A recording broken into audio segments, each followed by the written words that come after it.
हमें क्या दिया है, if the letters of the word are arranged as in dictionary find the rank of the word random. Random word को dictionary में आप कितने रैंक पे पाओगे। इसका मतलब देखो डिक्शनरी में क्या होता है, अल्फ़ाबेटिकल ऑर्डर में होते हैं। इसका मतलब सबसे पहले ए आता है, फिर डी आता है, और उसके बाद जो है आपका एम रहेगा, फिर एन, फिर ओ, फिर आर। अगर देखो आर तक जाना है, रैंडम तक जाना है, तो सबसे पहले हमें ए वाले काउंट करने पड़ेंगे कि ए वाले कितने वर्ड्स बनते हैं। तो अगर मैं ए को फर्स्ट प्लेस पर फिक्स कर दूँ तो मेरे पास 5 वैकेंट है, 5 वैकेंट और 5 ही हमारे पास लेटर है। तो इस प्लेस को फिल करने के लिए मेरे पास 5 लेटर्स है, कोई 5 में से एक यहाँ बैठेगा तो 5 ऑप्शन हो गए। अब 4 लेटर बचे हुए हैं इस प्लेस के लिए, तो 4 ऑप्शन है इस प्लेस के पास। इसके लिए 3 ऑप्शन है, इसके लिए 2 बचेंगे और इसके लिए 1, क्योंकि एक फिक्स उत्तर रहेगा ना। इसका मतलब 5 फैक्टोरियल रहेगा अगर हम फर्स्ट प्लेस पे फिक्स कर दें। उसके बाद डिक्शनरी में जो रहता है वो डी रहेगा, डी सेकंड प्लेस लेगा। तो डी को अगर हम यहाँ फिक्स करते हैं तो बाकी 5 प्लेस रहेंगे और वो साइमल्टेनियसली 5 फैक्टोरियल रहेगा। इसी तरह से ए डी के बाद एम का नंबर आएगा, फिर एन का, फिर ओ का, फिर आर का। आप डी के लिए भी वही 5 ऑप्शन रहेंगे, फिर 4, फिर 3, फिर 2। एम के लिए भी 5 ऑप्शन, एन के लिए भी 5, इसी तरह से ओ के लिए भी 5। पर जब हम आर पे आएंगे तो आर तो फिक्स है, नो ऑप्शन। आर तो हमें चाहिए, तो आर फिक्स हो गया। अब हमें देखना है बाकी 5 प्लेसेस पे क्या फिल करें। तो यहाँ पर अगर हम देखते हैं आर फिक्स होने के बाद 5 ही तो हमारे पास लेटर्स बचे हैं और 5 ही प्लेस फिल करने हैं।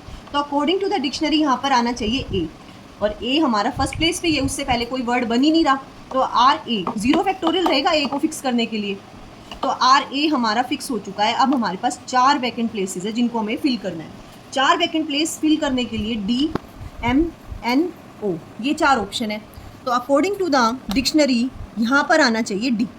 अब डी अगर हम यहाँ पर रखते हैं तो डी के लिए कितने ऑप्शन रहेंगे, ये डी फिक्स करा मैंने थर्ड प्लेस पे, तो 3 रहे। 3 के लिए 3 फैक्टोरियल, 3, 2, 1, 3 फैक्टोरियल रहा ना। पर आर ए डी के बाद क्या आएगा, आर ए, यहाँ पर हम फिक्स कर सकते हैं डी के बाद एम, एम को फिक्स करेंगे तब भी 3 फैक्टोरियल बनेंगे ना, एम, एन, ओ, डी, 3 जो प्लेस हैं वो फिल हो जाएंगे। उसके बाद नंबर आएगा, डी हो चुका, एम हो चुका, उसके बाद एन का नंबर रहेगा।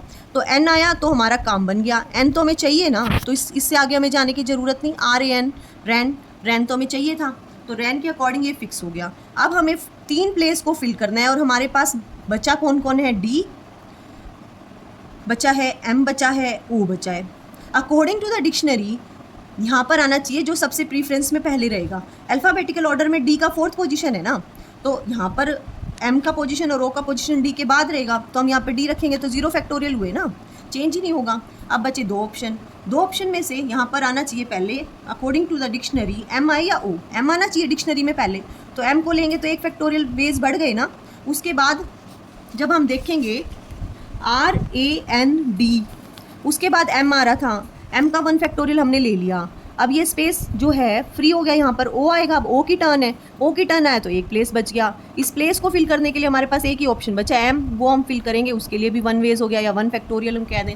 इस तरह से रैंडम वर्ड को फिक्स करने के लिए हमारे पास कितने ऑप्शन हो गए, 5 factorial for A, 5 factorial for D, 5 factorial for M, 5 factorial for N, इसी तरह से उसके बाद 3 फैक्टोरियल, एक और 3 फैक्टोरियल और फिर 1 फैक्टोरियल। इन सबको हम ऐड करेंगे तो हमारा आंसर आ जाएगा। ये देखिए, ये 5 फैक्टोरियल जो हमने ए के लिए फिक्स करा था, फिर डी के लिए 5 फैक्टोरियल बना था, एम के लिए, एन के लिए, ओ के लिए, ये सब का सम हो जाएगा।